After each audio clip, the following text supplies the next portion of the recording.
What a victory. ನೀವು ಥಂಬ್ನೇಲಲ್ಲೇ ನೋಡಿರ್ಬೋದು, ಕರ್ನಾಟಕ ಮುಂಬೈ ಮೇಲೆ ಕ್ವಾರ್ಟರ್ ಫೈನಲ್ಸ್ ಗೆದ್ದಿದ್ದಾರೆ ರಣಜಿ ಟ್ರೋಫಿಯಲ್ಲಿ. ಸೆಮಿಫೈನಲ್ಸಿಗೆ ಪಾದಾರ್ಪಣೆ ಮಾಡಿದ್ದಾರೆ. ಡೊಮೆಸ್ಟಿಕ್ ಸರ್ಕಿಟಲ್ಲೇ ಪವರ್ ಹೌಸ್ ಅಂತಾನೆ ಗುರುತಿಸ್ಕೊಂಡಿರುವಂಥ ಮುಂಬೈ ತಂಡ 40+ ರಣಜಿ ಟ್ರೋಫಿ ಗೆದ್ದಿರೋಂಥ ಮುಂಬೈ ಮೇಲೆ ಕ್ವಾರ್ಟರ್ ಫೈನಲ್ಸಲ್ಲಿ ಕರ್ನಾಟಕ ಭರ್ಜರಿಯಾಗಿ ಗೆದ್ದಿದ್ದಾರೆ 4 ವಿಕೆಟ್ಗಳಿಂದ. ಡೇ 4 ಇವತ್ತಿನ ಬಗ್ಗೆ ಮಾತಾಡೋದಾದರೆ, ಸ್ಟಾರ್ಟ್ ಆಗಬೇಕಾದ್ರೆ 119 ಫಾರ್ 2 ಏನೋ ಇದ್ದರು. ಆಮೇಲೆ ಕರುಣಾಯರ್ ಅವರು ಔಟ್ ಆದರು ಫಸ್ಟ್ ವಿಕೆಟ್ ದಿನದ್ದು. ಅಲ್ಲಿಂದ ಪಾರ್ಟ್ನರ್ಶಿಪ್ ಬಂದಂಥದ್ದು KL ರಾಹುಲ್ ಮತ್ತು ಸ್ಮರಣ್ ರವಿಚಂದ್ರನ್ ಅವರು 147 ರನ್ಗಳ ಪಾರ್ಟ್ನರ್ಶಿಪ್. KL ರಾಹುಲ್ ಅವರು ಭರ್ಜರಿಯಾಗಿ 100 ಬಾರಿಸಿದ್ರು, 130 ರನ್ನು. ಲಂಚ್ ಆಗಿ ಸ್ವಲ್ಪ ಹೊತ್ತಾದಮೇಲೆ KL ರಾಹುಲ್ ಅವ್ರದ್ದು ವಿಕೆಟ್ ಹೋಯಿತು 130ಗೆ. ಕಾಟ್ ಬಿಹೈಂಡ್ ಆದರು ತುಷಾರ್ ದೇಶಪಾಂಡೆ ಅವ್ರ ಬೌಲಿಂಗಲ್ಲಿ. ತುಷಾರ್ ದೇಶಪಾಂಡೆ ಅವರು ಒಳ್ಳೆ ಅರೌಂಡ್ ದ ವಿಕೆಟ್ ಬಂದು ಒಳ್ಳೆ ಬಾಡಿ ಮೇಲೆ ಬೌನ್ಸರ್ಸ್ ಆಗ್ತಾಯಿದ್ರು. ಕಂಟಿನ್ಯೂಸ್ ಆಗಿ ಪುಲ್ ಮಾಡೋಕ್ಕೆ ಹೋದರು, ಬಟ್ ಸಿಗಲಿಲ್ಲ. ಗ್ಲೌಸ್ ಹೊಡೆದು ಹಿಂದ್ಗಡೆ ಬಿಹೈಂಡ್ ದ ವಿಕೆಟ್ ಕ್ಯಾಚ್ ಆಯಿತು. ಅದಾದಮೇಲೆ ಮತ್ತೆ 2 ವಿಕೆಟ್ಟು ಕಂಟಿನ್ಯೂಸ್ ಆಗಿತ್ತು. ಶ್ರೇಯಸ್ ಗೋಪಾಲ್ ಅವರು ಔಟ್ ಆದರು. ಆಮೇಲೆ ಕೃತಿಕ್ ಕೃಷ್ಣ, ಹೊಸ ಡೆಬ್ಯೂ ಮಾಡ್ತಾ ಇರೋಂಥ ಕೃತಿಕ್ ಕೃಷ್ಣ. ಮೋಸ್ಟ್ಲಿ ಇದು ಸೆಕೆಂಡ್ ರಂಜಿ ಟ್ರೋಫಿ ಮ್ಯಾಚ್ ಅನಿಸುತ್ತೆ ಅವ್ರಿಗೆ. ಫಸ್ಟ್ ಸೀಸನ್ ಅವ್ರದ್ದು, ಡೆಬ್ಯೂ ಸೀಸನ್ ಇದು ಕರ್ನಾಟಕಗೆ. ವಿಕೆಟ್ ಕೀಪರ್ ಬ್ಯಾಟ್ಸ್ಮನ್ನು ಅವರು ಔಟ್ ಆದರು. ನಂತರ ಇನ್ನೂ ಒಂದು 59-60 ರನ್ಸ್ ಬೇಕಿದ್ದಾಗ ವಿದ್ಯಾಧರ್ ಪಾಟೀಲ್ ಅವ್ರು ಬಂದರು ಸ್ಮರಣ್ ಅವ್ರ ಜೊತೆ ಆಡೋಕ್ಕೆ. ಸ್ಮರಣ್ ಅವರು ಒಂದು ಅದ್ಭುತ ಇನ್ನಿಂಗ್ಸ್ ಆಡಿದ್ರು ಇವತ್ತು. 79 from around 112 balls.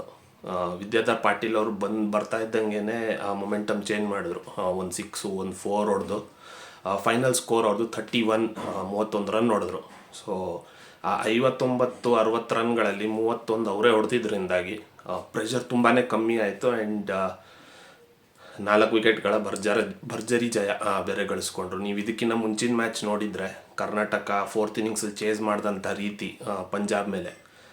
Final session 28 ಓವರಲ್ಲಿ 250 ಚೇಸ್ ಮಾಡಿದಂಥದ್ದು. ಟೋಟಲ್ 40 ಓವರ್ ಇತ್ತು 250 ಚೇಸ್ ಮಾಡೋಕ್ಕೆ. ಬಟ್ 28 ಓವರ್ಗಳಲ್ಲೇ 250 ಚೇಸ್ ಮಾಡಿ ದೇವದತ್ ಪಡಿಕ್ಕಲ್ ಅವರು 100 ಹೊಡೆದು 120 ನಾಟ್ ಔಟ್ ಇದ್ದರು.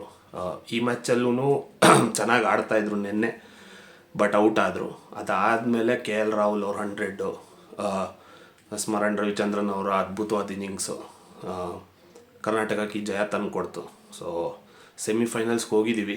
ಇನ್ನು ಯಾರು ಆಪೋನೆಂಟ್ ಅಂತ ಇನ್ನೂ ಫೈನಲ್ ಆಗಿಲ್ಲ. ಬಟ್ ಇನ್ನೆರಡೇ 2 ಸ್ಟೆಪ್ ಇರೋದು ರಣಜಿ ಟ್ರೋಫಿ ಗೆಲ್ಲಕ್ಕೆ. ತುಂಬ ಟೈಮ್ ಆಯಿತು ಕರ್ನಾಟಕ ಗೆದ್ದು. ಮುಂಚೆ ವಿನಯ್ ಕುಮಾರ್ ಅವರ ಕ್ಯಾಪ್ಟನ್ಸಿಯಲ್ಲಿ ಗೆದ್ದಂಥದ್ದು. ಅದಾದಮೇಲೆ ಕರ್ನಾಟಕ ಗೆದ್ದಿಲ್ಲ.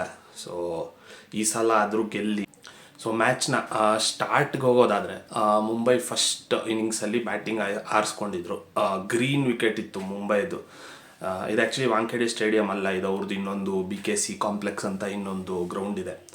ಸೊ ಅದರಲ್ಲಿ ಬ್ಯಾಟಿಂಗ್ ಆರಿಸ್ಕೊಂಡಿದ್ರು. ಫಸ್ಟ್ ಇನ್ನಿಂಗ್ಸಲ್ಲಿ 120 ಕಾಲ್ಔಟ್ ಆದರು. ತುಂಬಾ ಲೋ ಸ್ಕೋರು. ಬೌಲಿಂಗ್ ತುಂಬಾ ಚೆನ್ನಾಗಿತ್ತು ಕರ್ನಾಟಕ ಟೀಮ್ ಅವ್ರದ್ದು. ಪ್ರಸಿದ್ಧ ಕೃಷ್ಣ ಅವರು 3 ವಿಕೆಟ್ ಪಡೆದ್ರು. ವಿದ್ವತ್ ಕಾವೇರಪ್ಪ ತುಂಬ ಚೆನ್ನಾಗಿ ಮಾಡಿದ್ರು.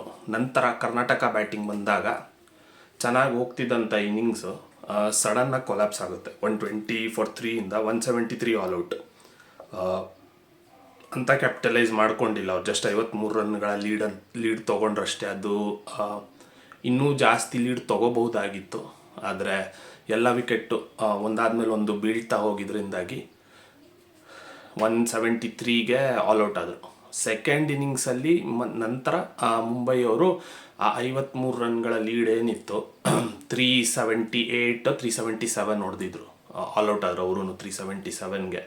ಆ್ಯಕ್ಚುಲಿ 4th ಇನ್ನಿಂಗ್ಸಲ್ಲಿ 300+ ಸ್ಕೋರ್ ಚೇಸ್ ಮಾಡೋದು ತುಂಬಾ ಕಷ್ಟ. ನೀವು ಮುಂಚೆದು ಮ್ಯಾಚ್ಗಳು ಅಥವಾ ಯಾವ್ದಾದ್ರು ನೋಡ್ತಾ ಬಂದಿದ್ದರೆ 300 ಯೂಶ್ವಲಿ ಚೇಸ್ ಆಗಲ್ಲ. ಬಟ್ ಅದೇ ನಾನು ಹೇಳ್ದಂಗೆ KL ರಾಹುಲ್ ಅವ್ರು 100, ಸ್ಮರಣ್ ರವಿಚಂದ್ರನ್ ಅವರು ಅನ್ಬೀಟನ್ 79 ಅಥವಾ 80 ರನ್ಸ್ ಹೊಡೆದಿದ್ದಾರೆ ಅವರು. ಮತ್ತು ವಿದ್ಯಾಧರ್ ಪಾಟೀಲ್ ಅವರ 31. ಇದೆಲ್ಲ ಸೇರಿ ಕರ್ನಾಟಕ ಕೊನೆಗೂ ಜಯಭೇರಿಯಾಗಿದೆ.